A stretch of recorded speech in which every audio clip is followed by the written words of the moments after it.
Hey everybody, it's Booray from Tampa, Florida, and today I'm going to show you how I set up the buttons and the swipe features on my Fuji X100VI. Now, I'm a professional photographer. I do events and I do headshots and pretty much everything in my career.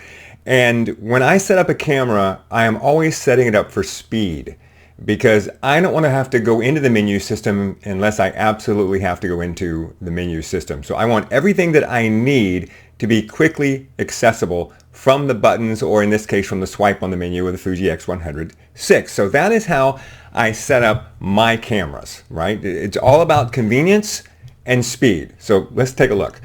We're going to start with the top button, which is, of course, the custom button on the camera. It doesn't even have a name because you're supposed to decide what you want it to be. Now, for me, this button right here used to be my neutral density filter, but I found that I was hitting it by accident too often when I would pull it out of my bag, and I wouldn't even notice that the neutral density filter was on. So I switched it, and now this button brings up my custom film simulations. If you are not doing custom film simulations, let me warn you, because once you start doing them, you get addicted to them, and you start doing them all the time, and you start trying to come up with your own recipes. And I've got videos on my channel about my favorite recipes. But if I hit this button by accident, I'm going to notice it because it puts up a menu system in my screen. I can't ignore it. So before, I would have to hit the Q button to bring up this system. Wait a minute. I've locked the camera. I turned the camera off. Before I had to hit the Q button and then rotate through like this. But now all I have to do is hit the top button and there they are. I can just pop through them with the joystick. So that's how I do that button on the top. The other button that I absolutely change is this front button right here. I don't change the toggle. The toggle is for switching between the OVF and the EVF, and even though I never use the OVF, I can't bring myself to change this toggle. I don't know why. I like that it's mechanically changes the settings, and I can't mess with it. This one though, I have changed, and this one is now, you guessed it, my neutral density filter. Because it's much less likely that I will hit this button by accident. So this is my neutral density filter. And the other button on the back here that I always change is the AEL AFL button. Now, if you are a back button focuser, good for you. I'm not. There's no right way or wrong way to do this. Some people are back button focused people, especially if you are a landscape photographer. It's very valuable to be able to back button focus and then use your trigger for taking pictures and never change your focus point. I get it. But for me, I'm always changing my focus point. I'm always changing what I'm focusing on. So I use the top button focus on my camera to do my focusing, which means I can use this button for something else. And what I have this one set to is my conversion lenses. If you're using a non-Fuji conversion lens on your camera, and I do, I have some of the Freewell lenses, and I have a video on my channel about that. Be sure and look that one up. Then you know that you have to actually tell the camera when you put one of these conversion lenses on.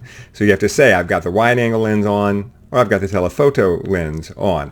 And I don't want to have to go into the menu system when I put one of those lenses on. So I've just got that button right there. So it's kind of in an awkward place because it's behind the lever here. And that's fine because I don't put the conversion filters lenses on that often, right? But if I do, I can still just go right here and not have to go into the menu system. Let me just interrupt for a second so I can talk some more about me. Don't forget that if you click the links down in the description, you can find all of the stuff that's on my website. I have a gear page which shows you all of the gear that I use and talk about on the channel. And if you click one of those links and you buy something, I get a small commission and it helps me to keep this channel going.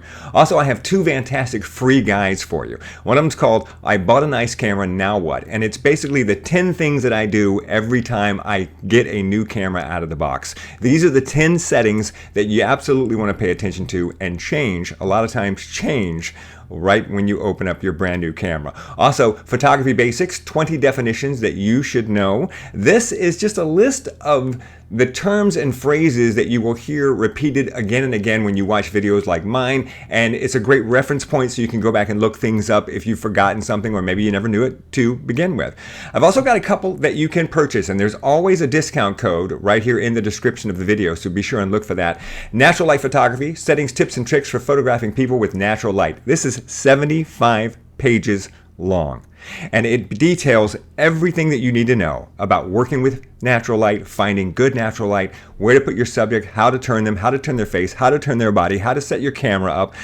All of it. 75 pages, all formatted for your phone. Be sure and get the discount code from the description.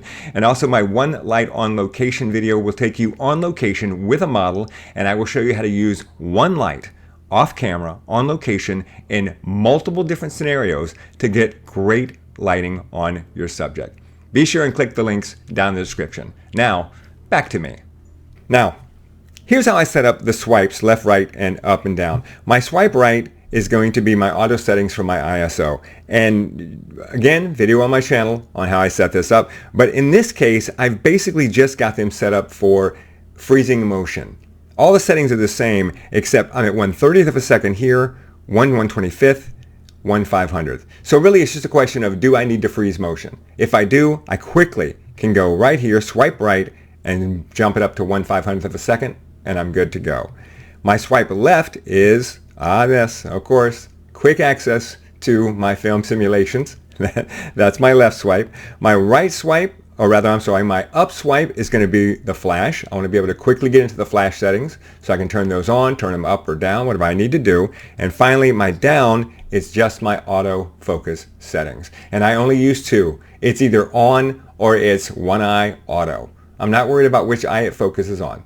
Just pick an eye and focus on it. So it's either on, or it's on one eye auto, or it's off.